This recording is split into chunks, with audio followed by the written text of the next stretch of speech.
I was so focused on, flustered by losing the pictures there. Okay, to start over here is this is our first module um, in the course here, and we're going to talk about getting organized. And here are the items that we're going to talk about today. And what I want to emphasize as we go through this is that this program is built with a very inexperienced neighborhood in mind. And I know there are some of you out there that have a lot of experience here, and you may feel that, hey, we're way further in this process than others here. So, and this may feel like somewhat of a repeat for you, but I would ask for your patience as we go through this, because not everybody's at the same level. So we want to make sure that we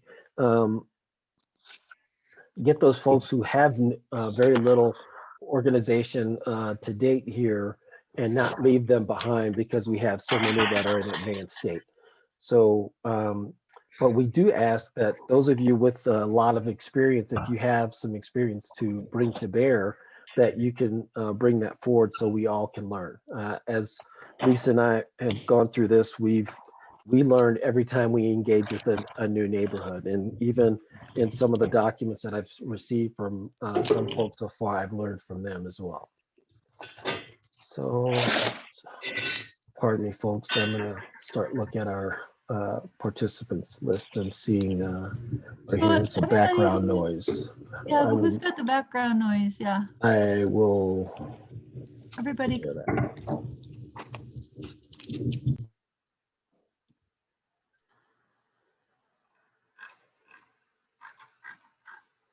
Okay. Oh, yeah, one more admittance.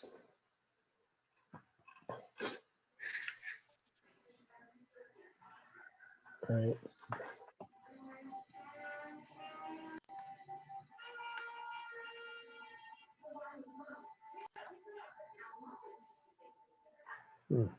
Interesting.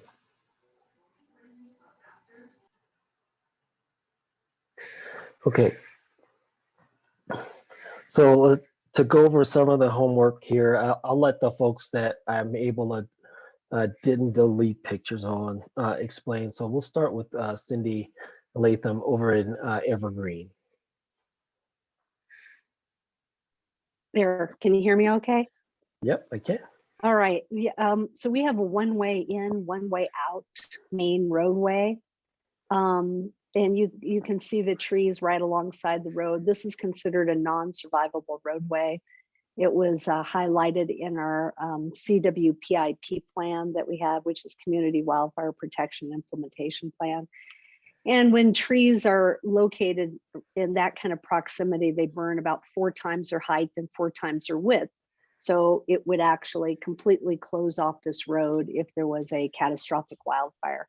So this is in need of significant mitigation efforts.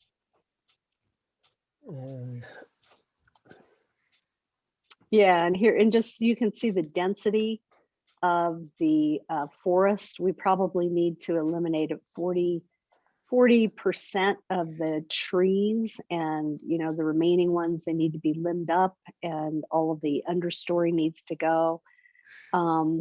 And it's so dense in places that there are houses, but you can't see them very well between the area that's there. We have a mixed conifer forest with Douglas fir and ponderosa pines, mostly. There are some sections of lodgefuls, but anyway, you can definitely see what our challenge that we need to fix.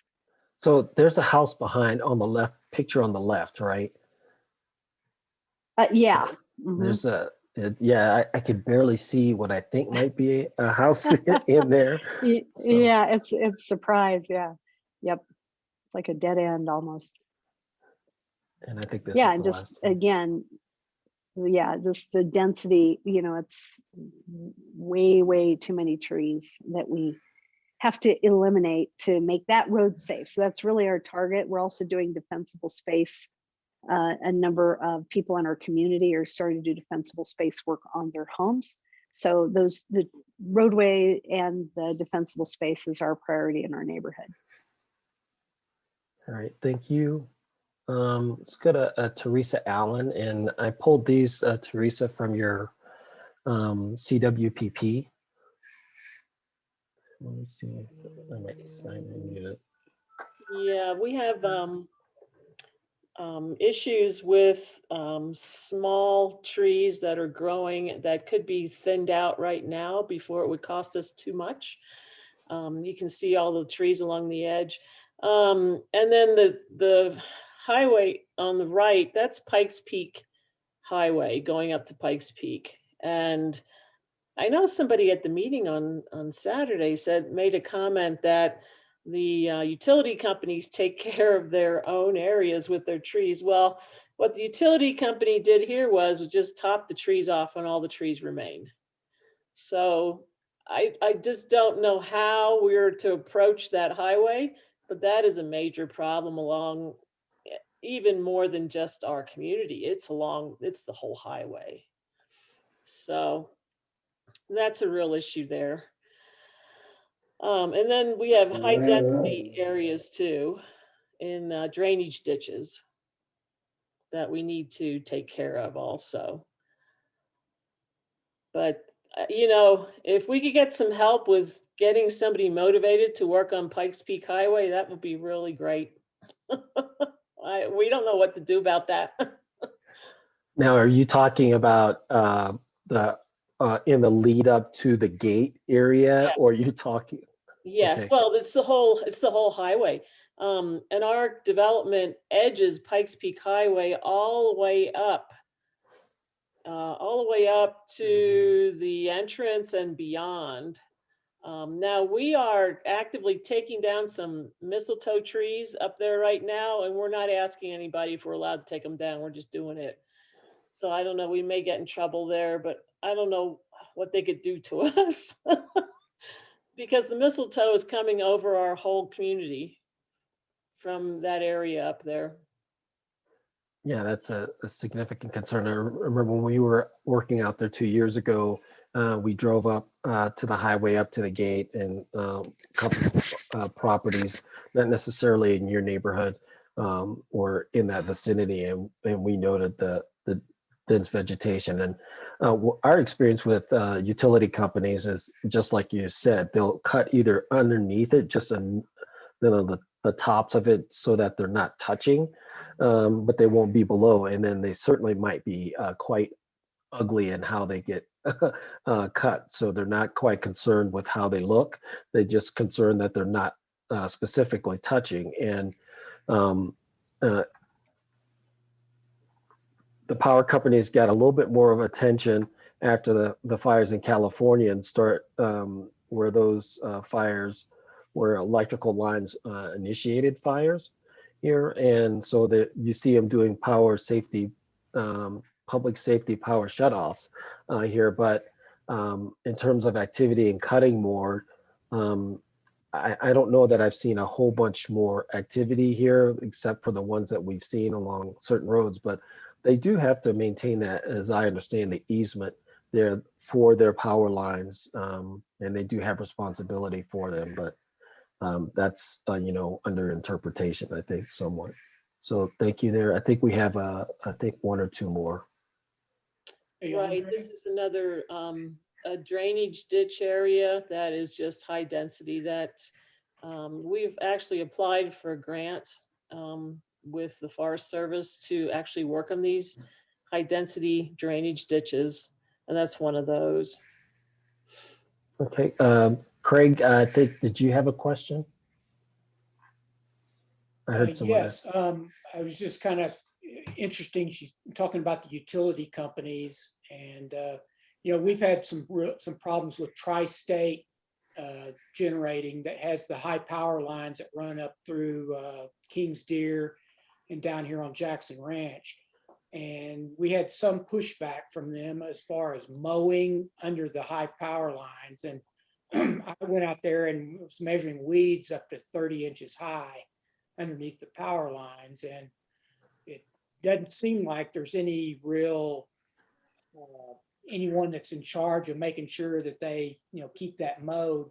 We got some pushback from them when we talked to them about, well, they didn't really want to mow it, but they just wanted to do weed control for noxious weeds. So we never That's did. interesting.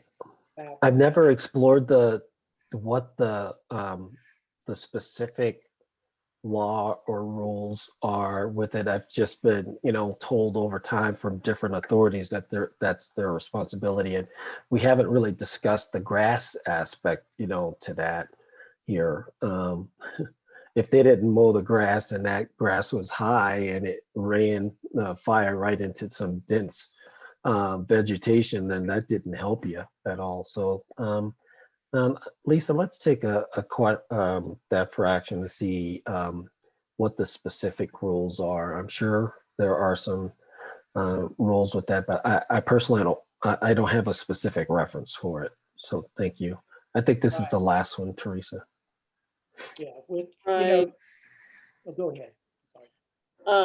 Yeah, these are the areas where we have the small ponderosa pine growing up under the large ones, and a lot of that needs to be mitigated. Yeah. Yep. Yep. This is a good ladder fuels concern. Yeah. Okay, and I'm sorry for the other folks there that I don't have them ready here, and I apologize once again. Really great pictures that I saw along the way here, so we'll cover more of those as we go through the program here. For sources here, we just want to reiterate some of the sources that we're using here. EPG experience here, and I would say also experience of our partners. In the assessment program, we'll talk about that over the next 3 modules after today. We'll go over the wildfire assessment program, and then if you haven't explored it yet, the Fire Adapted Communities Learning Network here. They have specific discussion points on the neighborhood ambassador approach and some good checklists inside there. We'll talk a little bit more about this one today in the NFPA Firewise USA and the program for that. It's the first step towards being fire adapted in my view. And then, like Lisa says, it's it's the first step in understanding you have a problem. And then Wildfire Adaptive Partnership and Fire Adapted Colorado. We're taking various portions of information that they've provided in general in the public, and then some products that they've given us here that are very easy for you to use here and going forward, like templates for initial letters and whatnot. We'll talk a little bit more about that. So for the neighborhood ambassador's role, we talked a little bit about this in the kickoff meeting here. That neighborhood ambassador, that person is that key organizer, that person that does that coordinator of the neighborhood's efforts. It's the person that gets things going. You're also the person that informs that neighborhood and the board, if there's an applicable HOA board or property owners association board, of those plans and operations. And you're a motivator. The person to keep everybody wanting to come back and continuing to do this effort here, especially over time. It's good to get energy initially, but it's that person keeping those residents motivated to sustain those efforts over time is important. And then a networker, you want that person that's out there engaging with the professionals or with other neighborhoods or nonprofits, et cetera. Just like we heard Cindy talking about earlier today, being connected allows you to hear about opportunities or hear about techniques, allows you to coordinate with other groups for assistance. That's how I found out about Hope Restored. I went to it was a VOAD conference, and met Byron Spinney and found out that he had done a lot of work with Samaritan's Purse and ran operations for them, and he had his own disaster ministry. And then so that's how we made connections with that. Before I forget, one aspect that I heard and saw in emails, so like read in emails, were concerns about grants. So I'm asking some contacts of mine if they would be willing to come and talk to us about grants and opportunities that would be good for neighborhoods. So right now, I don't have an answer for some of you on those questions, but I'm looking into it and then looking to see if we can bring that in later into the program here. So I know that's important, especially for some of the neighborhoods who are not formed here, or they're looking for ways to help the residents there. So there are different ways to organize. And of course, I think we have to recognize how the neighborhoods are formed right now. And one significant grouping is the homeowners association or property owners association. And so you have to look at that and the ones that are not associated with those and consider those. But from a homeowners association standpoint, the strength that I see with that is that you have existing communication structure. That's an important aspect and an advantage here. Most have their own website. They have their own distribution list. They hold regular meetings. Some have community property and post elements to bulletin boards. You also are able to potentially have funding avenues for efforts through dues or obtaining grants. My homeowners association pays for and fronts the money for our chipping days each time, and then there's a little bit of offset that the homeowners association charges to the residents here, but for the most part, the homeowners association pays for the lion's share of our chipping efforts in my neighborhood. The board will likely support efforts with mitigation, especially those that will give a better appearance of property values. Properties that are over vegetated are not attractive when it comes to homeowner or at least residential property values. So you'll likely get support from homeowners associations due to that reason. And then some homeowners associations have existing meeting space, and you have community property, and that allows you to have at least a place to gather for the committee meetings. Some concerns, the work may be constrained due to some covenants and rules. Initially, there were, I know some near the Waldo Canyon fire, there were neighborhoods that mandated, for instance, cedar shingles on the homes in that neighborhood. Turned out poorly, but they wound up changing the rules. That word got out across Colorado Springs area, and that had a massive change in people's perceptions on what should be mandated in terms of appearance. But that's a consideration. My homeowners association says you can only cut up to 30% of the trees on your property, and we're like, we had to challenge that and say, hey, it shouldn't be a certain percentage. It should be based on more what's fire-wise, fire-adapted type considerations. So we had to change those in ours. And then, of course, existing neighborhood politics. This is the people business here. So if folks are resistant to that, some mitigation concerns, then you have to consider those problems.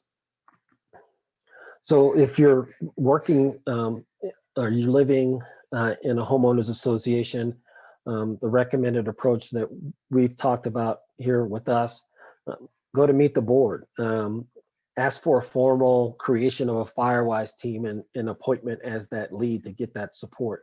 I've heard from some of you already that you've received that recognition, and that's great. If your homeowners association has not moved out on a Firewise effort, then we recommend that you do it. Recommend the committees, the board's assistance with contacting residents. They have the mailing lists here. Just give them the material for your announcements, and then you can also request volunteers through that dissemination to those residents through that process. And then also request use of that the homeowners association's website. Get your own Firewise page involved with that you can point people to for your actions. And then get them to get your help to, or get them to help you invite a guest speaker at your initial meeting to attract further interest. Somebody like a fire or forestry professional, a support group like ours. I think Becky Zudrich pulled a forestry professional in, and it worked great for her. For non-HOA neighborhoods, strength is you can organize as the volunteers desire. You don't have those constraints from the formal, from the board rules or covenants here. I won't say that you don't have any concerns with neighborhood politics, but we estimate that they would be less than what you would experience with a homeowners association potentially. Some concerns, you don't have an established communication structure with the residents more often than not that spans the entire neighborhood or area of interest. So you're going to need to develop that a little bit more. You don't have any funded avenues of effort, so you're going to either have to pull your resources with the interested residents or find external funding for those efforts. And then you don't have any existing meeting space like community property, so you'll have to find public areas or use residents' homes for meetings. Not a big deal for these, but there are considerations. With this, you'll want to have a hook to get people to come. So invite a guest to speak, and maybe those folks that are around may be interested in showing up. Put out an announcement here, and you're going to have to do some additional legwork on your own here to get that information out. So are you going to put it out via social media, post a sign in major traffic areas, dropping off letters at houses?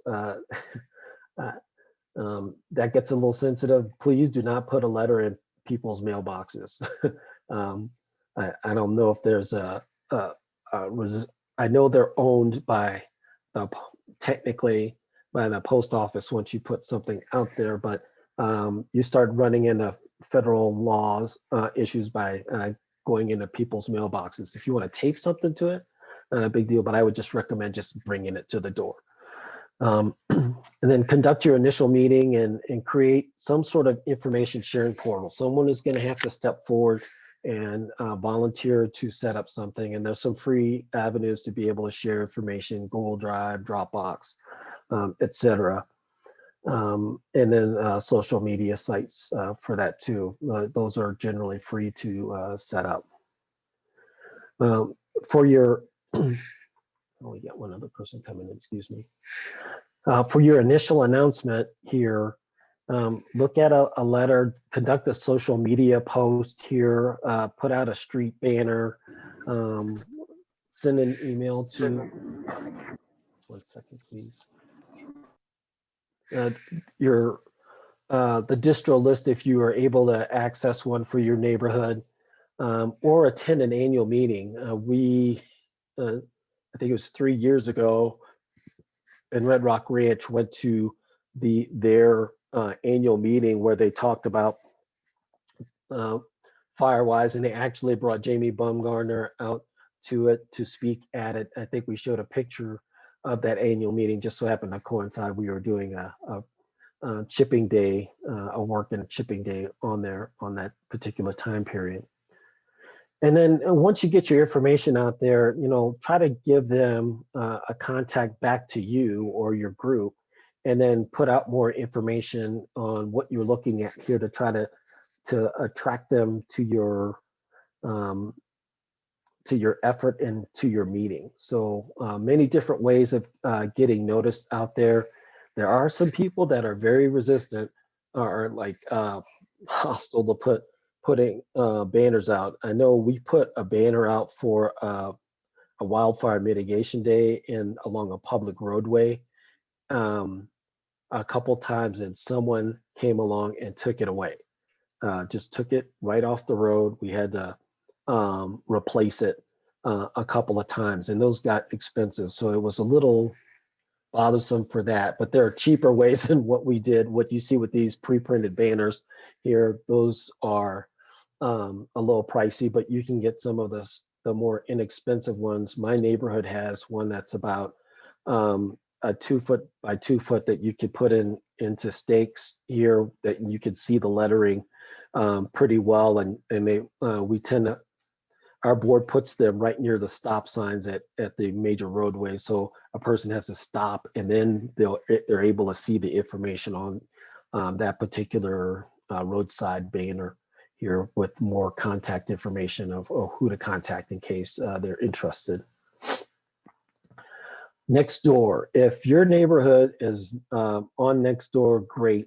If your neighborhood is not, I highly recommend it here. It gets a little irritating. I will admit that myself, but Nextdoor is a fantastic way of getting the information out to your neighborhood. It's sort of like Facebook here, but it's very, if you're not familiar with it, it's very focused on your particular neighborhood. So you're able to create a neighborhood collection here, a sign for your area. And then you can also put out information for neighboring areas here. But once you associate with a particular neighborhood, then the messages that you see are from residents who have signed up for that particular neighborhood. And it can be used for many different reasons in addition to fire mitigation concerns. And it turns into the lost dog portal sometimes here, especially in my neighborhood. So I know it happened when our dogs escaped before we had a fence. So it's getting that word out, and you want to use as many free methods as you can here, and one that you can get information out to folks as soon as possible too. It also shows you or provides you an opportunity to show your success here, and you can see the areas, show folks a before and after along the way. And if you want to brag about someone that has the monster chipping pile out there, who you can do that as well. So, but highly recommend the use of the Nextdoor site. And then walk in the neighborhood. I know some of us have heard the term, and I know we're all tired of the election, but retail politics here. Walking the neighborhood, making contact with neighbors here is an effective method. And especially in my neighborhood, I'll just say that's how we were getting to new residents here by paying them a visit. Our lots are pretty decently sized, so you can live in our neighborhood and not know and not meet a person that's 3 over from where we live, here. So getting out there and then walk in the neighborhood, dropping off the letter to them to talk about your effort allows the folks to know who you are and what you're about. You get to tell your story of what you're looking to do. And you may find in that effort that there are people have been waiting for something like this here. I know some folks don't want to be bothered as well too. So, but I think most folks know if you're in the neighborhood here, they're more willing to listen to what you're looking to do with your mitigation and your risk reduction efforts. I recommend splitting it up and going into doing the work with others if you have them available to you, and just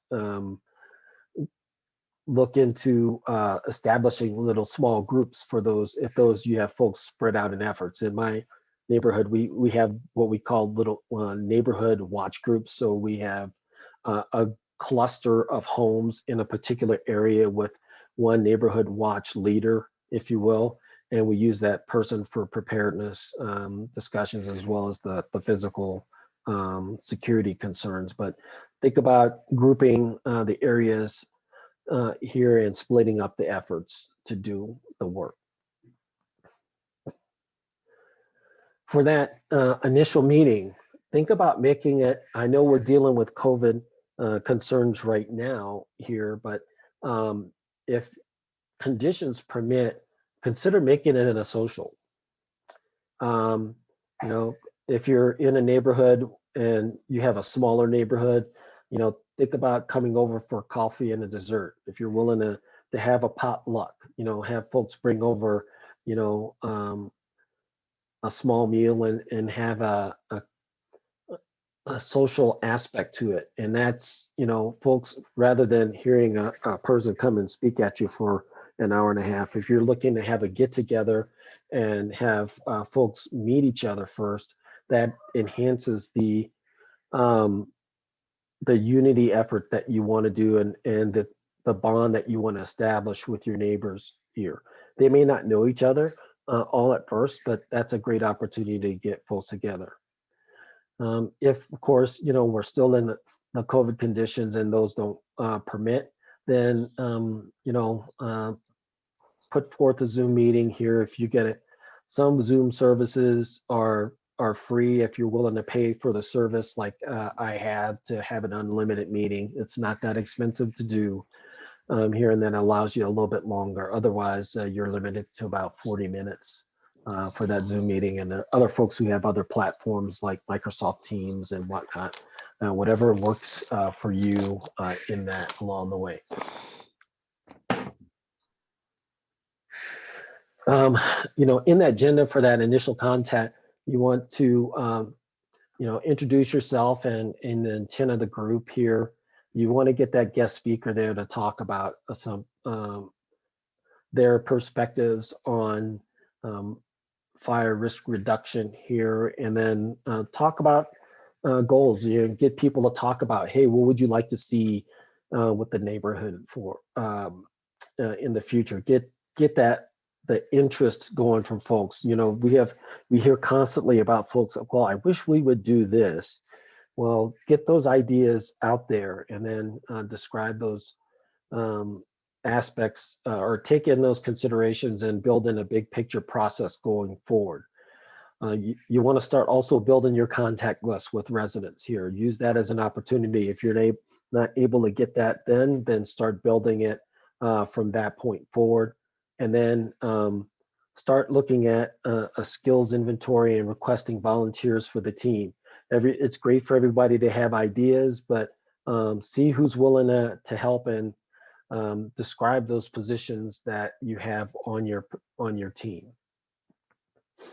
Regarding that, there are different aspects here, and you can, these are very generic to us here, but you can probably add more specifics and details as you've seen in your past here. But in terms of positions, of course, we talked about the chairperson, that's the neighborhood ambassador, but I would also recommend getting a co-leader.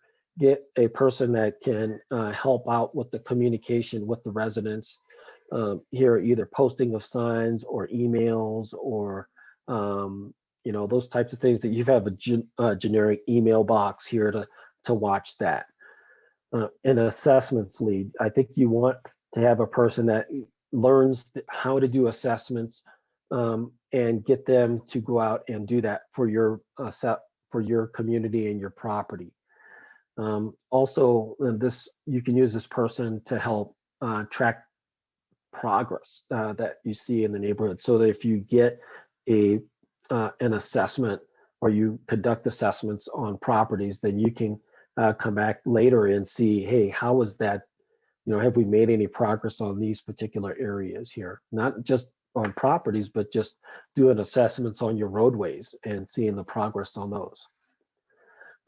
We recommend that you have a chipping day lead, and this is not necessarily the neighborhood ambassador. This is the person that does the work in reserving the equipment, that leads and plans the efforts for that day. That you get in a lot of details with that, and that does not necessarily need to be the neighborhood ambassador to do that. So I would recommend that you find a different person to do that chipping day lead. If the neighborhood ambassador has to do that, that's fine, but try to find a person to be able to take care of this piece. It's very time consuming here to do this. When I mention a logistics or safety lead, this is a person who gets the stuff. So normally you have additional equipment that supports you on your chipping days, such as having rakes, loppers, maybe even a blower along the way, and also a person that helps with safety to ensure that you have all the gear that you need at the beginning of a project here, and that you have enough for that particular day. So we recommend having a person that's taken a step back to watch for safety concerns on your chipping days. A preparedness lead here. We've talked a little bit about preparedness, but that we recommend having a person there to be able to be your information person on that, and to be able to push that information here to folks, and then encouraging them to conduct actions to improve preparedness as well. It's not just pushing out information, but you can make it fun too. So having a meeting where you're going to come in and have everybody bring in their and discuss their go kits, for instance. You'd be surprised what people are putting in their go kits. A Firewise vegetation lead, you may find a person that is really interested in the flora aspect of this type of work. And I think if you can find that person is really helpful to letting people know what you can plant. I will tell you that's certainly not my strength, and we're looking we're bringing in someone to help us with that. But I think it's good to have that for your neighborhood as well. And then a Firewise homes lead in terms of home hardening with embers and whatnot. And we recommend that you have a person look at what are those products related to the house to make it safer and more resilient against fire. So in your meeting, just conduct a quick skills and interest inventory. You may find a person that's a wildland biologist in it, and they have a passion for that type of work. We've already heard folks here in our group that have that. You may find that there's a person that, like David in his neighborhood, that's on Team Rubicon and knows a lot about how to cut trees and those types of things. And you may find a person that works and has a heavy equipment business, and they understand the ins and outs of running heavy equipment. And so just look into that, do a skills and interest inventory, and then delegate that work out. Try not to take it all on your own. If it takes you longer to get going because you need to delegate it out, that's I think perfectly fine. Taking small steps along the way is good, long as you're making progress. Excuse me. We're going to cover this more in detail in future modules, but once again, we want you to think about a neighborhood assessment, developing a big picture understanding of your neighborhood hazards here. If you have a community wildfire protection plan, that's great. If you don't, we highly recommend that you do some sort of community self-assessment here, and there are many tools out there that we'll talk about in detail. Some of them are more formal here, and some are required to be able to get grant money, but I think it would be good to have some form of assessment so you can get going. And we kind of talked about the campaign focus here. For us, we're looking at zone 1 and 2 around the property, in essence around 30 feet around your home, the driveways, and then looking at ladder fuels in those remaining areas of the property, and then looking at easements and right of way. Think about resident evacuation and that first responder safety. We talked about this briefly here in the or talk about this in the kickoff meeting, but uh, we're looking for you to start with FireWise and move your way up to Fire Adapted.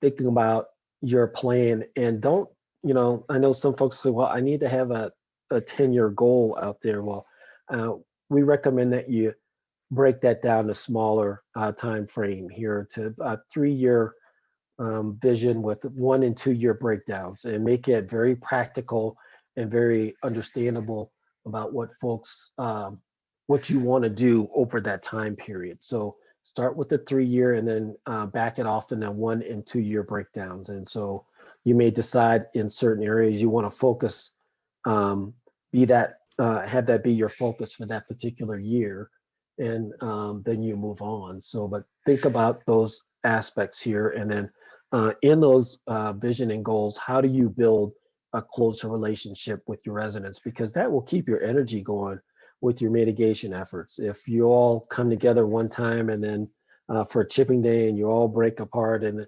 it is sometimes slower in developing energy for those efforts if you don't know each other. I find that when we do our chipping days here, there's a little bit of getting back together with each other in my neighborhood that occurs each time. And the second time we see each other here, it goes a little bit better and folks want to see each other more. Now, regarding the NFPA's FireWise USA process, there are specific steps for recognition here, and these are requirements from the NFPA to achieve that recognition. And then there are higher levels inside there in terms of, what they will do in terms of grants and funding, et cetera. But initial, to be recognized as a FireWise neighborhood, you have to form a committee, and it has to be of residents here. You have to have some sort of assessment that is approved by your forestry agency or a fire department. You need to do an outreach event here and work with neighborhoods or your neighbors on addressing those items in your action plan or in your assessment. And this one was a new one for me when I went back to look at it. I thought it was more of a price thing, but this one now is a minimum. Each site's required to invest the equivalent of 1 volunteer hour per dwelling unit in wildfire risk reduction action. So we have 150 lots in my neighborhood, so we're looking at 150 hours. How you categorize that is up to you, but you have to be able to prove that to the NFPA here each year, and then tell them about it. So let them know how you did your efforts here and how you're completing work, and then you can push all of that information into the portal that's listed there. So we have the link here to the FireWise site, and we highly recommend folks take that step to become FireWise first, and then you can move towards Fire Adapted after. It's motivating. I know it was pretty cool to see how much energy the Red Rock Ranch folks got out of their FireWise recognition, and to get one specifically that was a national recognition related to it was pretty cool for them. You can put it on there's signs that you could put on your road, on your entry and exits to your particular neighborhood, and that gets people's attention. Now, if you're not doing any work with it after a while, it becomes ignored. But I think it's a great booster for your efforts and to show folks that, hey, we are serious about this mitigation risk reduction process. So look to put your plan into action. Develop a schedule. I think you definitely need to give folks time to prepare, and then put the announcements out as soon as possible to give them the time to do work or be able to attend your session. I would get frustrated in my neighborhood here because we would get an announcement for instance, a chipping day, but it would be such a short time period that I wouldn't have much time to get out there and do work. So the amount of vegetation I could cut and put on the roadside for it was limited. So so that gets on to the committee to be able to put and do some advanced planning versus, hey, I'd like to do one, in a couple of weeks here. That you got to give folks some time to prepare, and you have to make sure that all your equipment's ready and available to you as well. So now your plan doesn't have to be perfect. Actions speak louder than words. When folks know that you're gonna do this and commit to a specific day, for instance, on your rolling chipping day, pending a bad weather concern or other issues, that you execute it. So commit to action and commit to doing it here. I like to think about the sound of the chipper in the neighborhood having a great effect. It sort of has it's like the snow blower for us. The first guy to start snow blowing their neighborhood or their lot gets other folks out. Folks that start chainsawing in their neighborhood and cutting vegetation around, you start to hear more chainsaws suddenly with things going on. Or if you see vegetation out on the roadside, knowing that there's a chipping day coming, it's we've seen that effect in my neighborhood where, oh wow, that guy's getting after it here. I can't be seen as falling behind on that. So seeing that chipper, seeing the vegetation out there, it does have an impact. In my neighborhood, we had not done a chipping day when I first came here. When I first got on the board, we hadn't had one in 10 years. And we started that process up again. And the first chipping day, we had 22 properties that participated in that chipping day. And when we did the second one, we doubled it. And then the following year, we started it where we had ended before. And then in the fourth chipping effort, we were up to 60. So these efforts increase over time here. And when people see that you're serious and you have someone that's organizing it, people are willing to do their parts here. So putting that plan into action here motivates people to get out and do the work. And if you're regular about your schedule, people will start to anticipate it and start doing the work themselves. And then, look at how you can make your events fun. Have a beer or a little social at the end of that work project here to talk about what you found. I think when we did a project with Becky, they were amazed at how many people signed up for it. And then, there was a lot of great discussion with folks after that. And they started talking about, hey, here's who we can, where we want to focus next year. And here's some, hey, how could we have done that a little bit better? But you can make those events fun. So don't plan to work till everybody's exhausted and falling here. Leave yourself some space because this is a marathon, not a sprint. So try to find ways to make that fun. Say consider also looking at your yearly work cycle. After your first year and after you get things formed up, you want to basically lay out your plan for the next year and do it either late in the fall of the previous year or at the beginning of the year. And then, look at your goals, look at your plan and your schedule. Announce your chipping days as soon as possible to allow those residents to work because, some folks work away from the area or they have very demanding jobs and they need time to be able to do the amount of work they would like to do. And look at reserving chippers as soon as possible. With the number of folks that are signing up here for this program, if you're in the El Paso County or Southern Douglas County, and you're looking at to use a Tri-Lakes Monument chipper, I would recommend getting that prospective day out to Jamie Baumgartner as soon as possible and get your name on. If you're going to rent a chipper, some will not let you reserve it well in advance. I know here in El Paso County, we tend to like to use Bill's Tool Rental, and the furthest they'll reserve is 1 month out because that's as high as they could get on their dry erase board for the date. So it all depends on the folks that you're working with. If you can find one that will allow you to reserve well in advance, then go ahead and do that. We talked about the Firewise piece here, looking to that's a requirement for a Firewise recognition here. So consider what your community day is going to be, or your neighborhood day is going to be, and put that on the calendar. You can put it early in the year. You'll find that the first Saturday in May is usually well involved with some sort of preparedness day here for many different communities here. So joining that particular effort is perfectly fine for your neighborhood and allows you to take credit for it.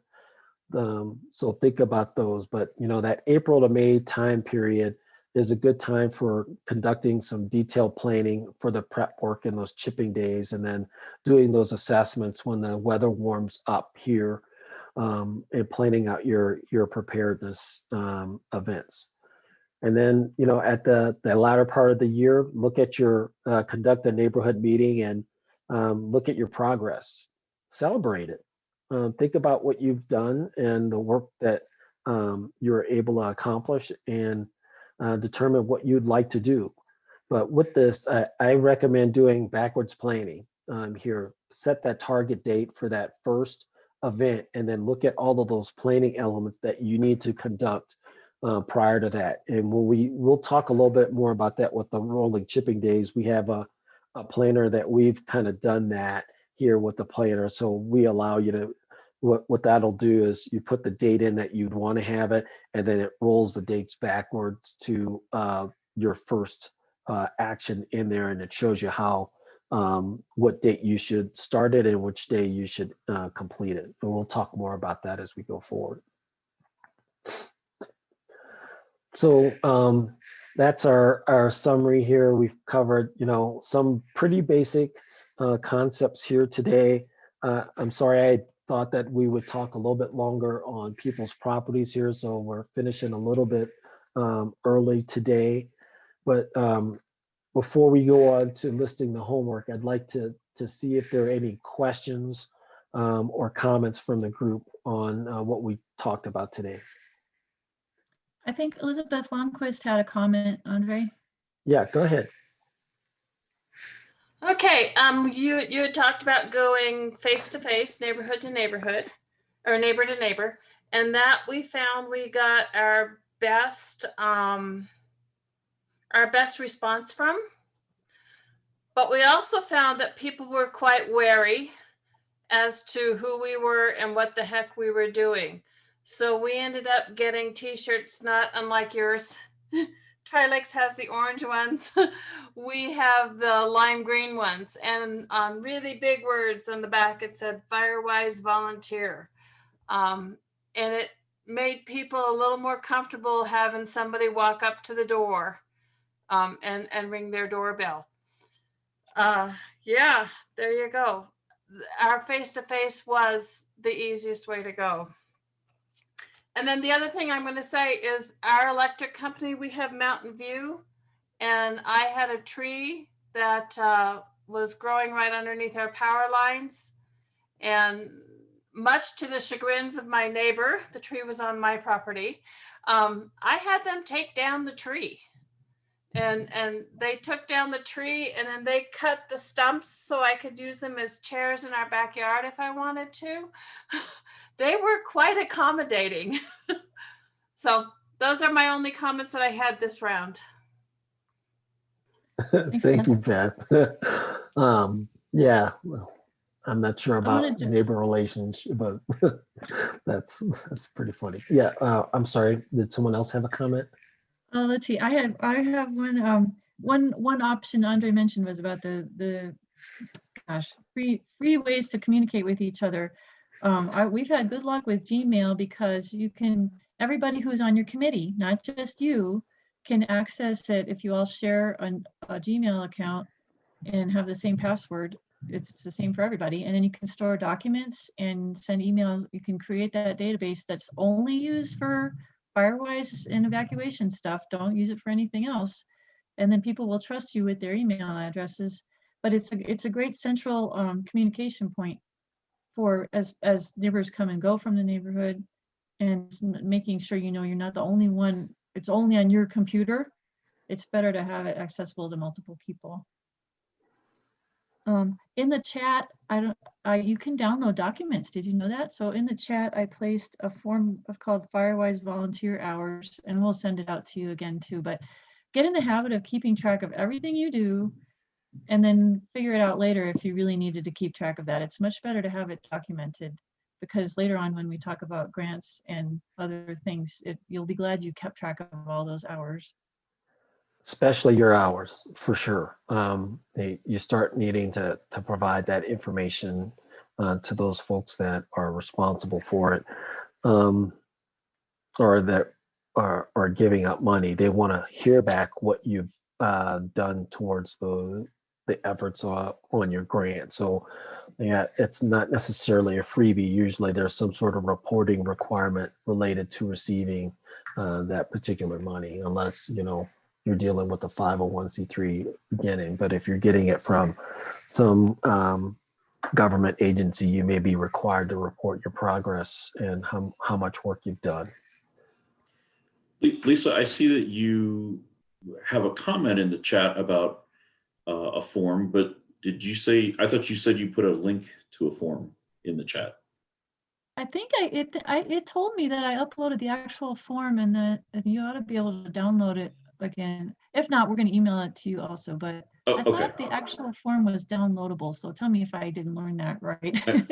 Yeah, I don't see a form. I just see your comment in there. That's why I was asking. Look above. Let's see. Well, I see. We'll also email them all the forms. Other people found it. Okay. There's there's another form that we're going to be using for the module 2 and module 3 that we'll email it to you. And it's called the Wildfire Assessment Program Home Assessment Checklist. And as we go along, we'll be giving you more resources like that through the email and the chat. Okay, let's see. A comment from Matthew in here. Truth, utility companies may prefer to remove a tree rather than repeat reduction pruning. Over the course of time, it costs them less money. Reduction pruning is generally done because the public prefers utilities do not remove trees. Yeah, but yeah, if you saw like Higbee Road and how they did that, it was heinous.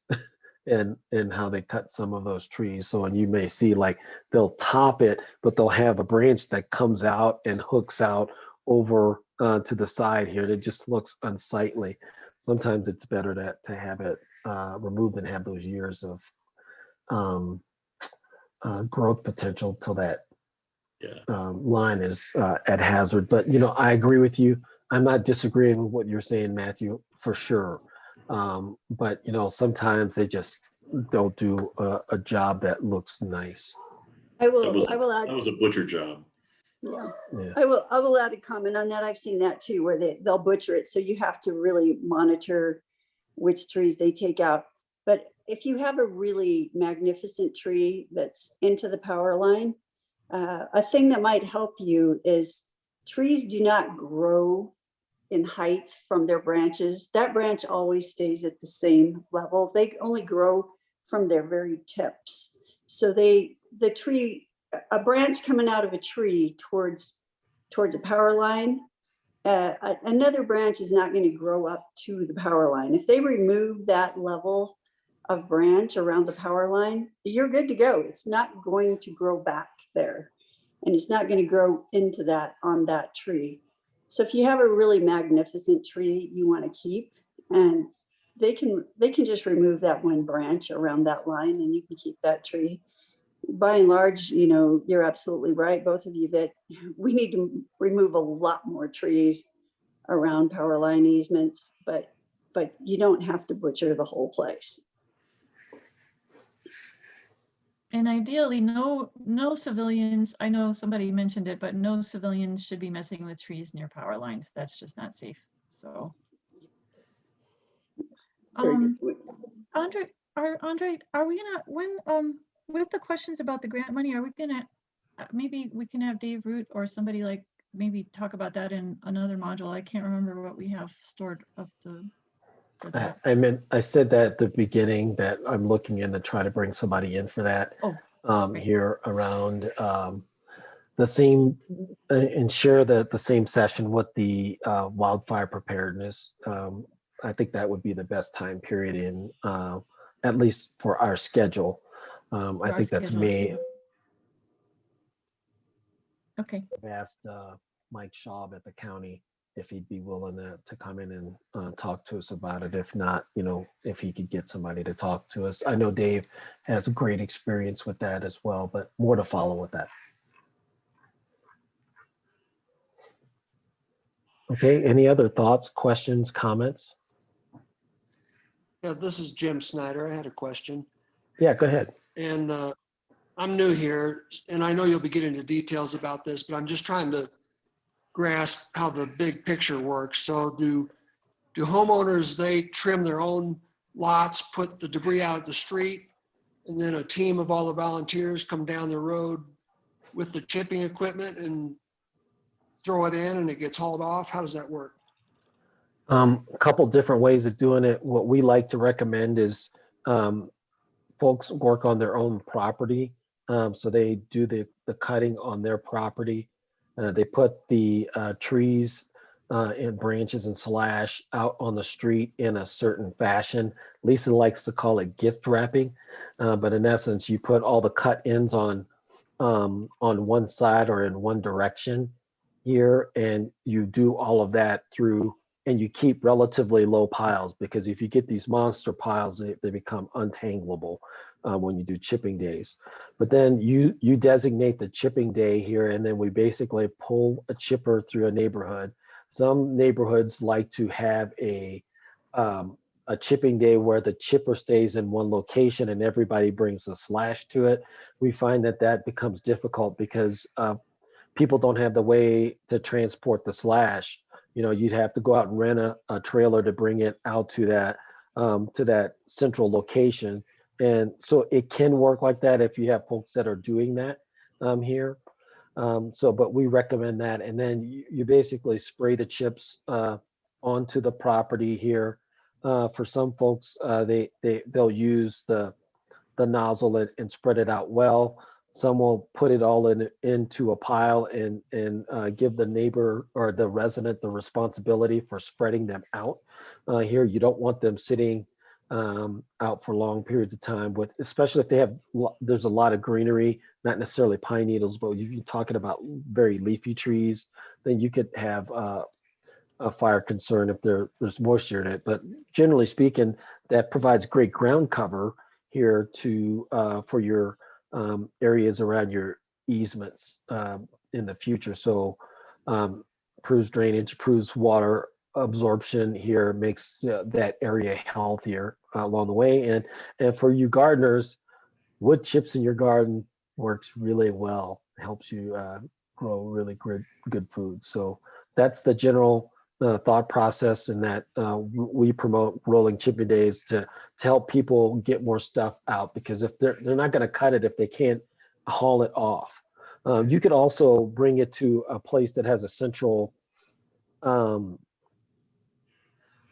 area for basically chipping that down as well. And we have a place here in El Paso County, the Black Forest mulch site, that you can bring your slash out to, and it's generally free to drop it off there. So if it doesn't, you're trying to get rid of it and you can't wait until the chipping day, you can do it that way.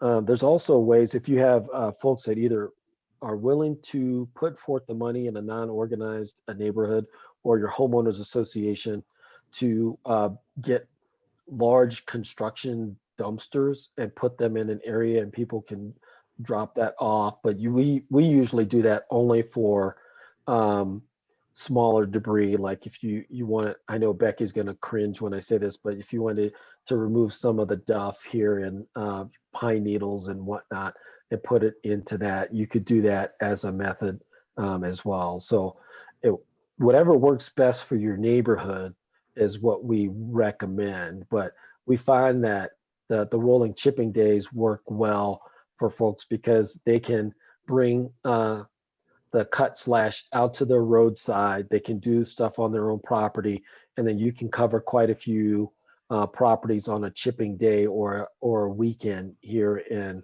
reduce that down. As long as you're consistent, I think it gets folks motivated to do it. Oh, I forgot Thank to you. answer the person's piece here. You can, I like the way Becky and their group does it, in that they will let folks know the route of the chipping day here. So if you're not able to volunteer for the group to follow the chipper and help with the entire neighborhood, that you know when it's coming in your neighborhood, and then you can come out and help the small group of folks that are responsible, or that the core group of the folks that are traveling with the chipper that day. But if you can get a whole group of people to stay with it for a period of time too, you want to, we encourage you to do that too, so you can cycle people in and out of the group, because it can be hard work doing the chipping days here. I hope that helps. At least, did I miss anything? I'm you glad you asked captured it that all. Thank you. question, Jim. That was a good question. We miss our chipping days. We haven't got to do this in a while, but it's a great workout, that's for sure. Do we have a homework slide, Andre? Yep, we do. Okay, yeah. Well, I gotta let Bonnie back in. Looks like she dropped out for a bit. All right, before I go on to the homework, I want to see if there are any other questions, thoughts, or things that folks would like to share. Let's see. I think this is Beth. We asked people to chip their branches in 2 more homes, so that helps give a limited number of places you have to work. Yeah, would you like to explain that a little bit more, Beth? Sure. So what we do is we do just exactly that. We tell them we're going to come by, chip your home, and would you just stay with us as we chip the next 2? So that means we have like a core crew of maybe 4 or 5 that are there for the morning, and 4 or 5 that are there for the afternoon. But you also have 1 to 3 people on top of that are helping haul stuff to the chipper, because everybody's doing 2 more homes besides their own home. Does that make sense? And if you're really lucky, you're the one that's doing it just before lunch, and then you get the free lunch too. Yeah, in my neighborhood, we do it. We have the HOA sponsors the folks who stay with the chipping crew, and we'll buy lunch for those folks. So around noon, we have a person that's on our board that will go out and get the food, bring it to folks, take the order for folks, and then bring it out to them along the way. So different jobs you can do with it. Also, we'll talk a little bit more about that in the details with it. Hey, Andre, can I offer one thought? I've written up job descriptions for all of the people for chipping, like the swamper and what they do to help organize that. I'd be happy to share it with the group if that would be helpful. Very much so. We'll take it. Okay, I'll send it to you and you can look at it. Thank you. Yeah, that's great. That's really important stuff that Cindy's talking about. We found over time too.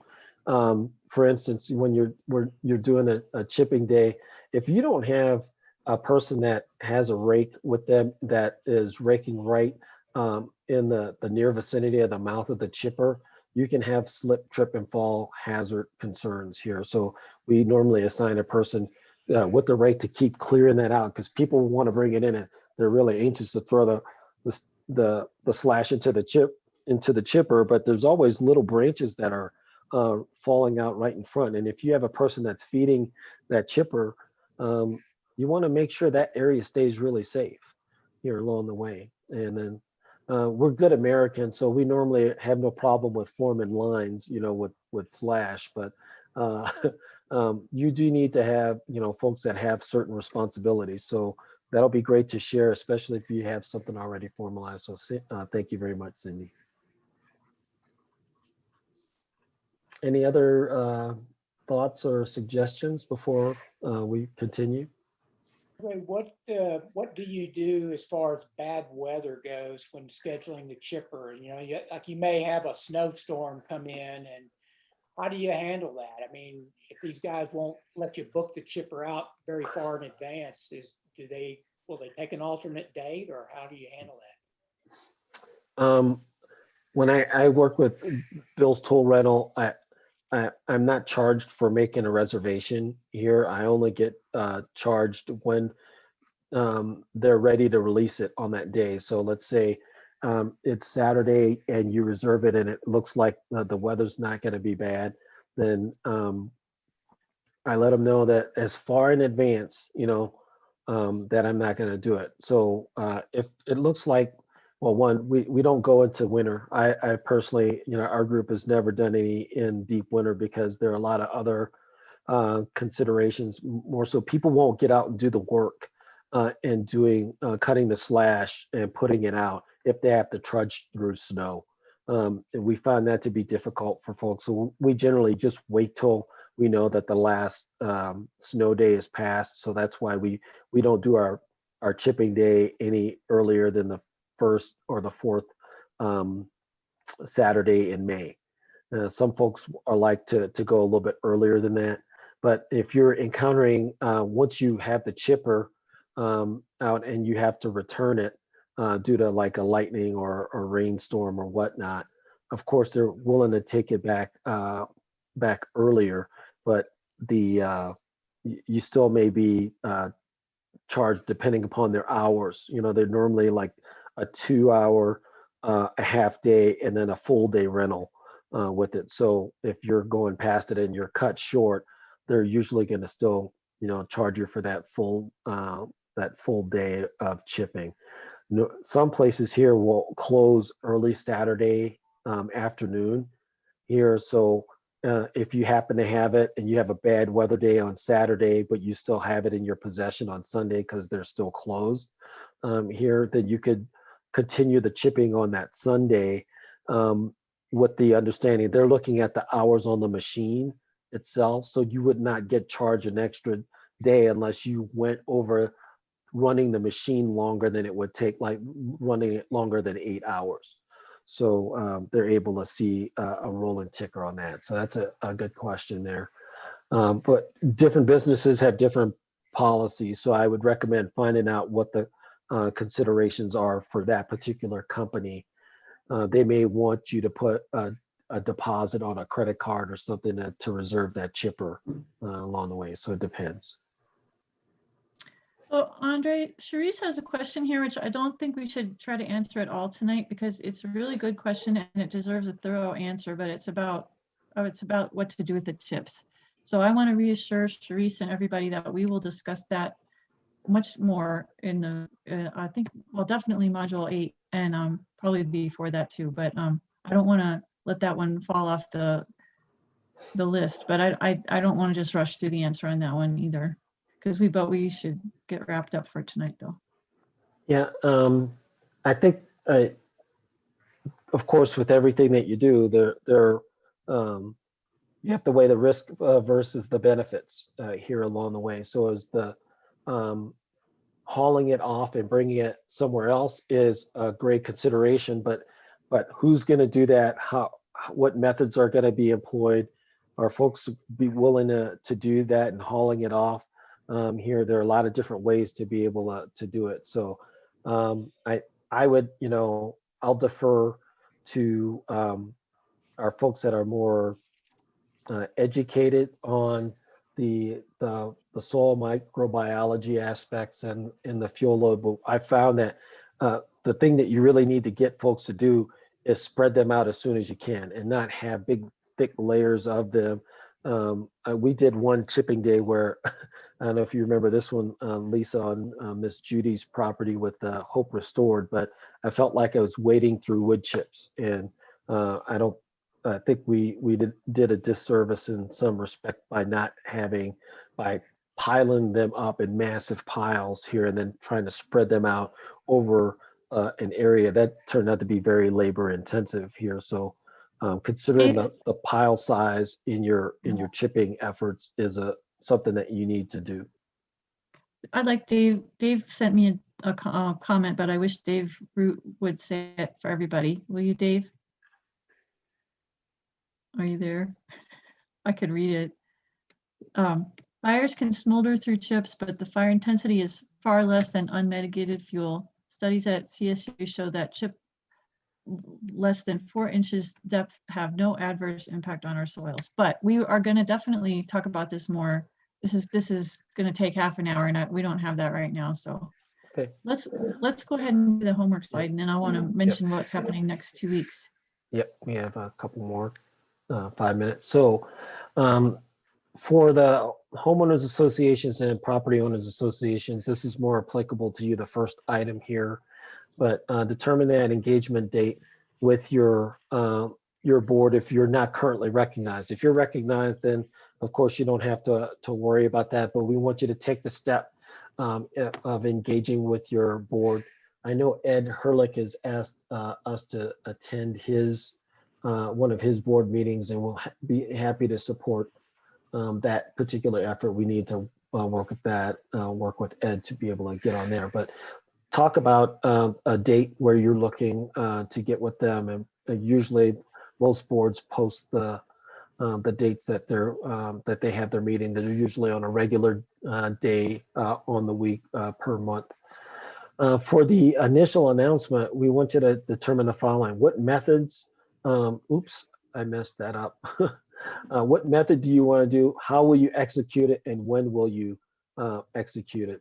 And this is what my earlier shock in discovering the pictures were messed up. But the method that you're going to use for your initial announcements, are you going to get that through a letter, a social media post? Are you going to go to door to door to hand those out? Are you going to put out banners? Think about how you want to do your initial announcement for your initial get together, and how you plan to do that and when you plan to execute it. And then we want you to think about a prospective day for your initial meeting. Don't make it too soon. Throw it out there with some time to allow you to schedule the event. If you want to bring in a guest speaker to be able to get with that person to see if they're available for it here. And then, but you don't want to, you don't want to do this in August here, but think about a prospective day for your initial meeting here. So look at your initial meeting, what methods you're going to use to announce that initial meeting, and then, how are you going to execute it? All right, any questions about that? Other than that, I'll fix this slide. I had it fixed, and then I did so many undeletes here that it put me back to where I had an incomplete slide. You guys all need to know that Andre has a real job too, besides all this totally amazing organizing that he's doing. So can I go ahead and just mention what's coming up the next 2 modules? Yes, go ahead. So module 2 and module 3 are going to have lots and lots and lots of pictures. And these are the kind of modules that you can, this is less organizational stuff and just why and what to do. Module 2 is going to be preparing your home ignition zone to defend itself against flying embers and ember storms. And then module 3 is going to be home hardening, making your home defend itself against flying embers. And in both of those, we're going to use lots and lots of pictures. We're also going to use I put it in the chat, but we'll send it again. It's called the Wildland Fire Assessment Program Home Assessment Checklist. And we're going to go through every item on those 8 pages over the 2 different modules and give examples of what they mean by each one. But the thing I love about that form is that it teaches you as it's going, because the correct or safe answer to every item on there is yes or not applicable. If you have to answer no to one of the items, that's something to add to your figure out what to do about this list. So that's why I love that form, and looking forward to teaching you all about that next week and the week after. And we're also looking to get those forms to you. There's a way to do it. You can, of course, download it from a website here and print it out yourself. There are also pre-made forms here that you can get from National Volunteer Fire Council that have the forms in triplicate such that you can do the form on a clipboard and then leave it a copy with the homeowner, and then the committee can have a copy of it too, so you can see, you know, what's planned for that particular area or that property for the committee purposes too. So, and they're free. It's a matter of just them getting back into print again. And when I asked about that earlier this year, they told us that they're not looking to start to do the next batch of printing until I think it's they were talking about May time period. So we'll see. I need to take a look at that once again and see where they're at with it.